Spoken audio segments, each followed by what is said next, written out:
नमस्कार साथियों, तो मैं आपके लिए लेकर आ गया हूँ लेखा शास्त्र कक्षा 11वीं का 2022-23 का क्वेश्चन बैंक का सॉल्यूशन, जो कि भोपाल के द्वारा निर्देश जारी किया गया है। इसमें से पहली यूनिट है आपकी लेखांकन एक परिचय। इसमें से आपको 4 नंबर का एक ऑब्जेक्टिव तथा 2 नंबर का एक क्वेश्चन, कुल मिलाकर 6 नंबर का आना है। तो अब हम स्टार्ट करते हैं। सही विकल्प चुनकर लिखिए।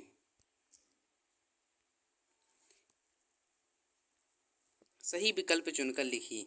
सही विकल्प में आपका पहला ही क्वेश्चन है, लेखांकन की शाखाएं कौन कौन सी हैं।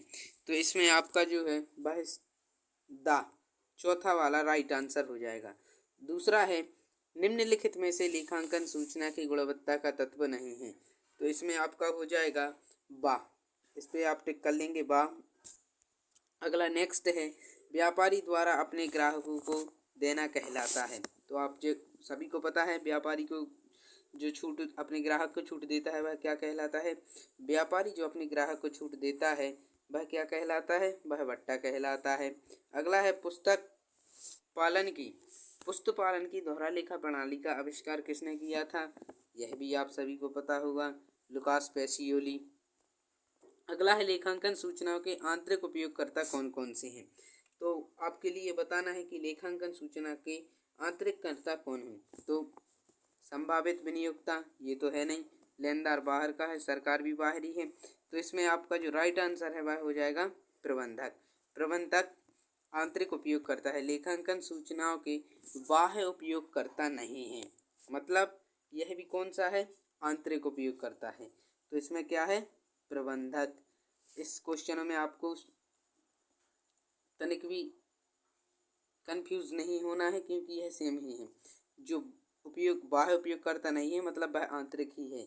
उसके बाद आता है, निम्नलिखित में से कौन सा लेनदेन वित्तीय प्रकृति का नहीं है।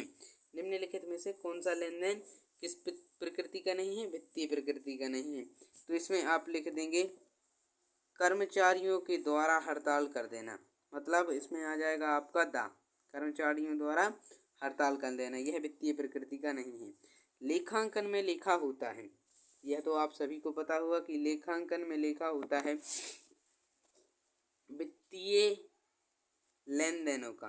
किसका होता है, केवल वित्तीय लेन देनों का ही लेखा होता है इसमें।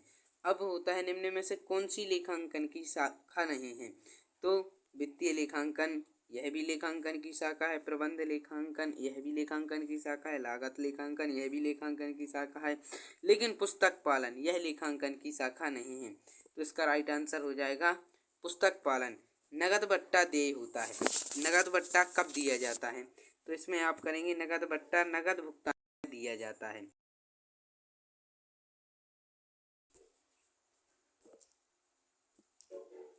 कब दिया जाता है नगद बट्टा, नगद भुगतान के समय दिया जाता है। उसके बाद आता है, ख्याति किस प्रकार की संपत्ति है। तो ख्याति किस प्रकार की संपत्ति है। ख्याति ना ही मूर्त संपत्ति है, ना ही वास्तविक संपत्ति है, ना ही अस्थायी संपत्ति है।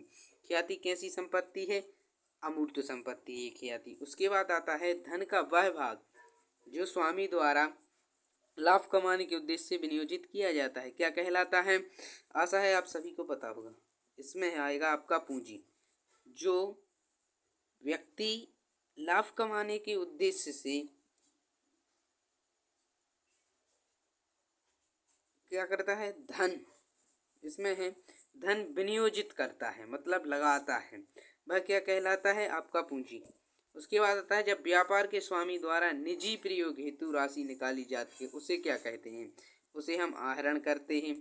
उसके बाद, जिस व्यक्ति से उधार माल क्रय किया जाए, जैसे मान लीजिए ये व्यक्ति ए है तथा यह व्यक्ति से उधार माल खरीदेगा, तो इसे हम क्या करेंगे, जिस व्यक्ति से उधार माल क्रय किया जाता है उसे हम क्या कहेंगे, उसे हम कहेंगे लेनदार। इसमें हम लिख देंगे लेनदार। उसके बाद आपका आखिरी है, वह व्यक्ति जो लाभ कमाने के उद्देश्य व्यापार में पूंजी लगाता है उसे क्या कहते हैं, जो व्यापार में पूंजी लगाता है लाभ कमाने के उद्देश्य। देखिए, लेनदार से उधार माल क्रय किया जाता है, विनियोगकर्ता आंतरिक है, देनदार इसको उधार माल बेचा जाता है, तथा स्वामी जो व्यापार का स्वामी होता है वही पूंजी लगाता है लाभ के उद्देश्य से। तो इस प्रकार हमारी जो 15 सही विकल्प कितने वह कंप्लीट हुए। अगला है रिक्त स्थानों की पूर्ति कीजिए, जिसमें पहला है एक व्यक्ति जिसे फर्म में 1 रुपया देना है वह खाली स्थान कहलाता है। तो जिस व्यक्ति से भी हमें पैसे लेने होते हैं वह कौन होता है हमारा, कौन होता है हमारा, इसमें हम लिख देंगे वह हमारा होता है देनदार। कौन होता है, देनदार। तो पहले में आ जाएगा देनदार। उसके बाद है लेन देनों को हिसाब की पुस्तक में दर्ज करना क्या कहलाता है। तो इसे भी हम देख लेंगे। लेन देनों को क्या है, लेन देनों को हिसाब की पुस्तकों में दर्ज करना क्या कहलाता है। लेन देनों को हिसाब की पुस्तकों में दर्ज करना कहलाता है क्या, प्रविष्टि करना। क्या कहलाता है, प्रविष्टि करना। उसके बाद है व्यापार में माल मुद्रा या सेवा के पारस्परिक आदान प्रदान को खाली स्थान की संज्ञा दी जाती है। किसकी संज्ञा दी जाती है, तो इसमें आ जाएगा सौदों की संज्ञा। किसकी, सौदे की संज्ञा। अगला है भवन एक खाली स्थान संपत्ति है। तो भवन कैसी संपत्ति है, भवन एक स्थायी संपत्ति है। कैसी संपत्ति है, स्थायी संपत्ति। उसके बाद आता है संपत्ति का दायित्व पर अधिक के खाली स्थान कहलाता है। तो इसमें हम कर देंगे पूंजी, पूंजी हो जाएगा।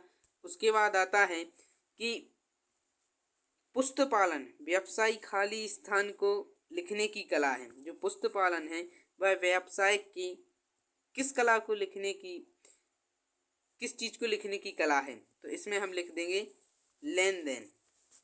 किसे, लेन देन को लिखने की कला ही पुस्तपालन है। अगला है लेखांकन की अवधि होती है। लेखांकन की अवधि 12 महीनों की होती है। कितने महीनों की होती है, 12 महीनों की। उसके बाद आता है पुस्तपालन में केवल खाली स्थान घटनाओं का लेखा किया जाता है। तो इसमें किन घटनाओं का लेखांकन किया जाता है, वित्तीय घटनाओं का। उसके बाद अगला जो हमारा क्वेश्चन है वह है खाली स्थान बट्टा का लेखा पुस्तकों में नहीं किया जाता। किस बट्टे का लेखा पुस्तकों में नहीं किया जाता है, तो इसमें आ जाएगा व्यापारिक बट्टे का लेखा पुस्तकों में नहीं किया जाता है। अगला है बट्टा कितने प्रकार का होता है। तो इसमें हम लिख देंगे बट्टा कितने प्रकार का होता है। बट्टा जो है हमारा 3 प्रकार का होता है। 3 प्रकार का कौन कौन सा होता है पता है आपको, व्यापारिक, नगद बट्टा एवं विशेष बट्टा। उसके बाद आता है नगद राशि अथवा माल जो स्वामी द्वारा निजी उपयोग हेतु निकाला जाता है उसे क्या कहते हैं, अभी हमने ऊपर देखा था, उसे कहते हैं आहरण। आहरण कहेंगे उसके लिए हम।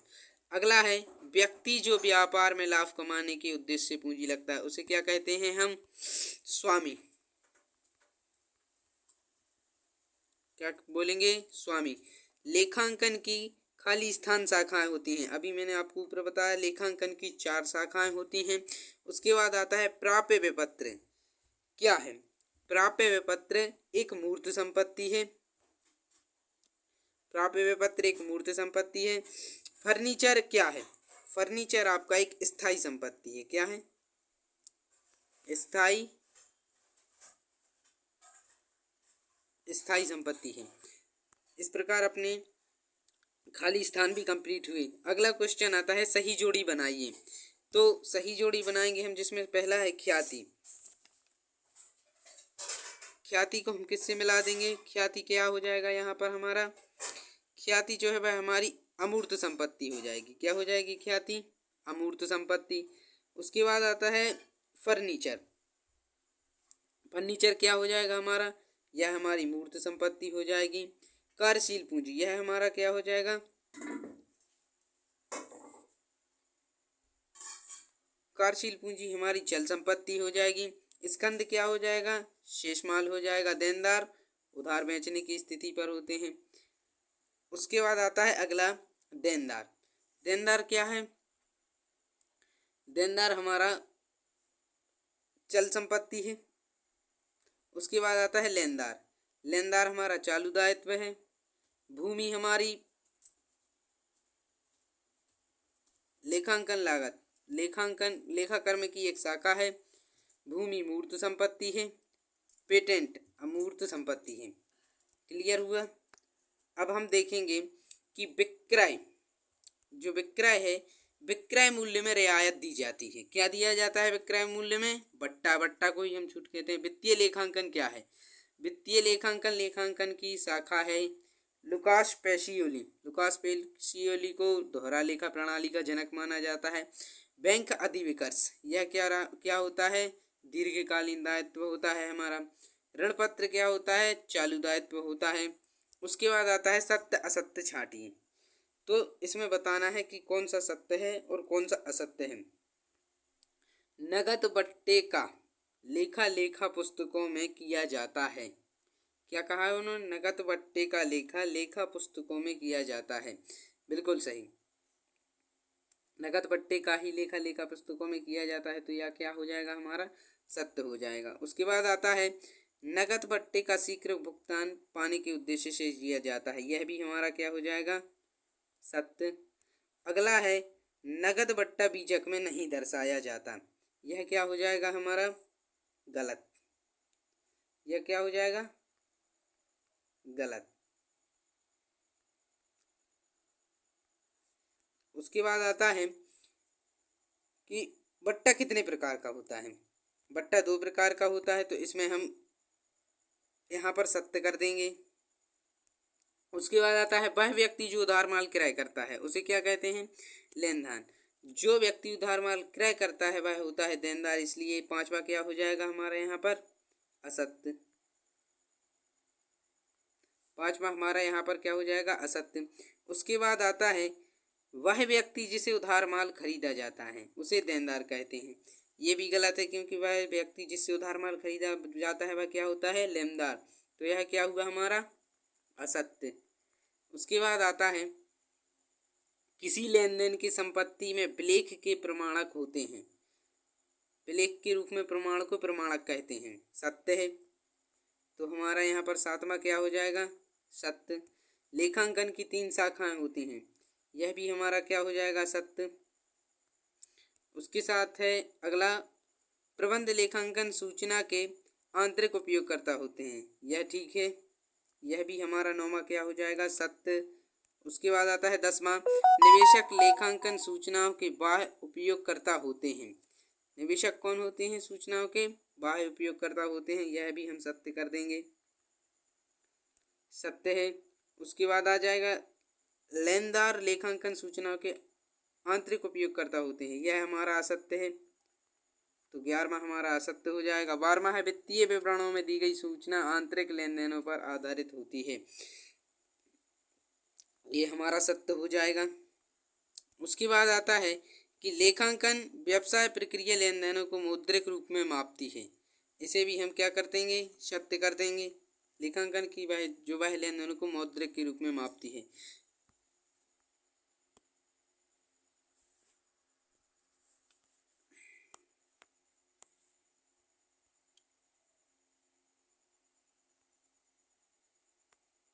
उसके बाद है फर्नीचर एक चल संपत्ति है। तो फर्नीचर एक क्या है? चल संपत्ति है। तो इसे हम कर देंगे गलत, क्योंकि फर्नीचर एक अचल संपत्ति है, स्थायी संपत्ति है। तो इसे हम क्या कर देंगे? असत्य। उसके बाद आता है कि प्राप्य विपत्र एक अचल संपत्ति है। यह भी असत्य हो जाएगा अपना। अगला नेक्स्ट क्वेश्चन है एक वाक्य में उत्तर दीजिए। तो एक वाक्य में उत्तर देना है। इसे भी हम देख लेते हैं। पुस्तक पालन की दोहरा लेखा प्रणाली का आविष्कार किसने किया? तो हमने पहले ही बताया था आपके लिए, लुकास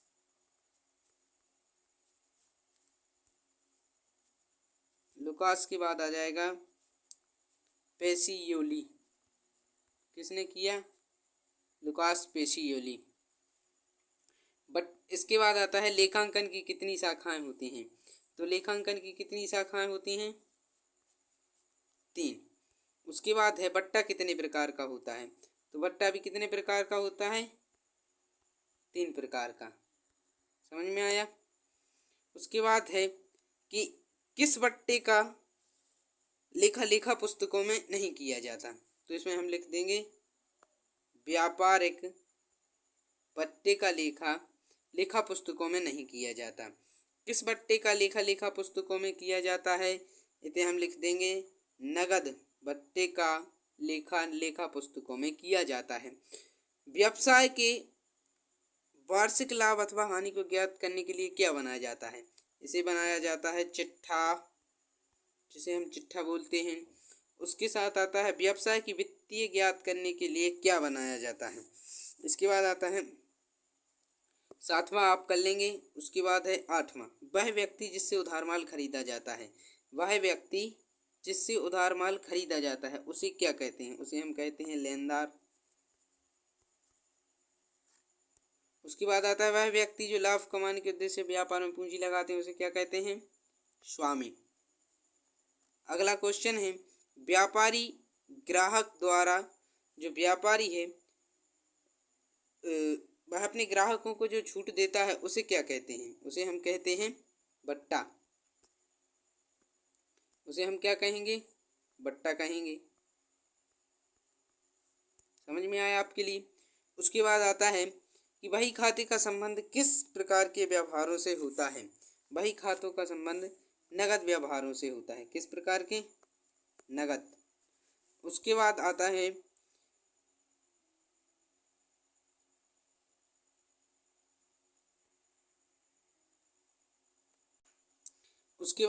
है हमारा 12वां क्वेश्चन, वह व्यक्ति जिससे उधार माल बेचा जाता है वह कौन कहलाता है, देनदार। कौन कहलाता है, देनदार हो जाएगा वह। उसके बाद आता है 13वां, स्वामी जब निजी उपयोग हेतु वस्तु या नगद निकालता है जो उसे कहते हैं आहरण। आहरण कहलाता है। उसके बाद हो जाएगा कि